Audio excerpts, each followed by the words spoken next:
Mereka ni duduk dalam alam barzah hari ni, kalau boleh nak minta dekat Allah, nak balik atas dunia. Mak kita, ayah kita, adik-adik kita, kawan-kawan kita, kalau boleh nak minta kepada Allah, nak buat comeback atas dunia ni. Pasal apa nak buat comeback atas dunia ni? Satu, nak habaq dekat adik-beradik. Kalau boleh nak balik habaq kat adik-beradik, mak ayah nak balik habaq kat anak-anak semua.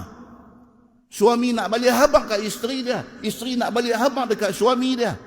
Abang kakak nak balik habaq dekat adik-adik dia. Nak habaq apa? Nak habaq kata ni yang apa duk dengar di masjid, yang duk cerita dalam Quran, yang duk habaq dalam hadis Nabi itu betul.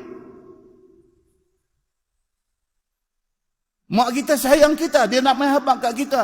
Hang jangan ingat benda ni main-main. Mak tengok dah, mak dah jumpa dah, mak dah lalui dah. Mak nak habaq kat hang. Hang dengar apa yang Allah kata dalam Quran, dengar apa yang Nabi kata. Pasal mak dah tengok dah benda ni. Semua tu duk minta nak balik, nak habaq kat kita supaya kita percaya. Supaya dengan percaya tu kita berubah. Kita berhenti semua benda-benda tak elok. Kita stop semua perbuatan dosa. Kita fokus kepada nak ibadat kepada Allah Subhanahu wa ta'ala. Semua hak mati itu nak balik atas dunia pasal apa tuan-tuan?